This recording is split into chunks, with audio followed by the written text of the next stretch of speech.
नमस्कार। Time and work का screen पर दिखने वाला ये सवाल बहुत ही खास है।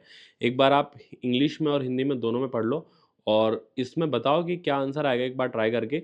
बाकी मैं इसको सॉल्व करता हूँ, आप मुझसे पहले सॉल्व करके देखना वीडियो को पॉज करते हुए। चलिए शुरू करते हैं। एक्स और वाई मिलकर किसी काम को 20 दिन में पूरा कर सकते हैं। तो ये एक्स और वाई के बारे में डेटा दिया हुआ है कि 20 दिन में किसी काम को पूरा कर सकते हैं, और वाई और जेड 24 दिन में कर सकते हैं। तो वाई और जेड के लिए जो है वो 24 दिन दिए हुए हैं, और कह रहा है कि एक्स द्वारा 10 दिन काम करें और वाई जो है वो 18 दिन काम करे। X worked on it 10 days and y for 18 days. Z alone complete the remaining work in another 13 days. यानी कि एक्स के 10 दिन काम करने और वाई के 18 दिन काम करने के बाद शेष काम अकेले जेड जो है वो 13 दिन में पूरा कर पाता है। तो देखो, एक्स ने 10 दिन काम किया तो काम होगा एक्स के द्वारा 10x।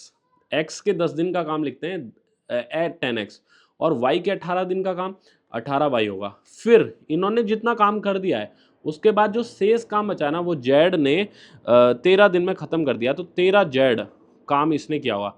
तीनों का काम अगर जोड़ दिया जाएगा तो ये टोटल वर्क के इक्वल आएगा, टोटल वर्क के इक्वल आ जाएगा अगर ये तीनों करेंगे तो। ऐसा अब आगे क्या पूछा गया है, तो x प्लस जेड मूल काम का 75% कितने दिन में कर पाएंगे, ऐसा आपसे पूछा गया है। तो यहाँ सवाल जो है उसमें दिया हुआ है कि x प्लस जेड अगर मिल जाए तो टोटल जो भी वर्क है उसका 75% को हम 3/4 कहते हैं, ये कितने दिन में कर पाएंगे, ऐसा आपसे सवाल में पूछा गया है। तो चलिए शुरू करते हैं। सबसे पहले हम एल्शियम लेंगे। 24 और 20 का एल्शियम 120, मान लो इनको 120 बैग बनाने, तो 6 और 5 बैग पर डे इनकी कंबाइंड स्पीड होगी। ठीक है, लेकिन हम इक्वेशन में देखेंगे ना तो हमें x प्लस वाई और y प्लस जेड की कंबाइंड स्पीड तो यहाँ दिख नहीं रही है। इसलिए इस विशेष सवाल में ये बात आपको इंपॉर्टेंट रूप से ध्यान रखनी है कि 10x प्लस 18y को आपको दोनों को ब्रेक करना है, क्योंकि 18y जो है y जो है वो x के साथ भी और z के साथ भी है। तो 18y को आप ब्रेक करेंगे, x के साथ में लेंगे तो 10y, और z के साथ में लेंगे तो यहाँ 8y बचा हुआ है तो 8y लिखेंगे, और इस z को 8z प्लस 5z के रूप में लिख देंगे, और बराबर आएगा टोटल वर्क।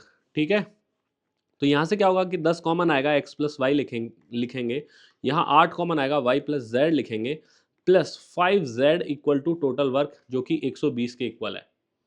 120 के इक्वल है। यहाँ पर x प्लस वाई की वैल्यू 6, y प्लस जेड की वैल्यू 5 रखने पर ये 60 और 40, 100 प्लस 5 जेड बराबर 120 आएगा। यानी कि z की जो वैल्यू है 100 उधर जाएगा, 20 5 से भाग देने पर 4 आएगी। तो z की स्पीड जो है वो 4 आई है।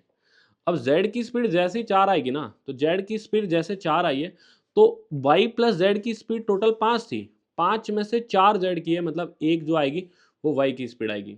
और अगर एक y की स्पीड आई है तो x प्लस वाई की स्पीड 6 है, तो x की स्पीड आ जाएगी 6 में से एक कम करके 5, x की जो स्पीड है वो 5 आ जाएगी। हमसे पूछा गया था कि x 5 की स्पीड से और z 4 की स्पीड से, मतलब 9 की स्पीड से ये टोटल वर्क जो कि 120 है उसका 3/4 यानी कि 90 काम 9 की स्पीड से कितने दिन में किया जाएगा, तो 10 दिन इस क्वेश्चन का आंसर आ जाएगा। और ये बहुत बेहतरीन सवाल आता है।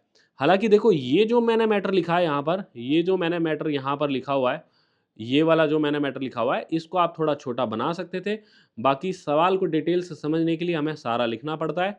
ठीक है, और ये आपको थोड़ा ध्यान रखना है। इसमें आंसर देखो 10 दिन आ रहा है। और दूसरा क्वेश्चन है, ये आप लोगों के लिए मैंने स्क्रीन पर दिया है, इसका आंसर आप मुझे कमेंट बॉक्स में करके बताएंगे। ये भी एक आसान क्वेश्चन है, ज़्यादा टफ नहीं है, सिंपल क्वेश्चन है। तो आप इसका आंसर मुझे कमेंट में करके बताएंगे कि क्या इसका आंसर आएगा। ठीक है, धन्यवाद।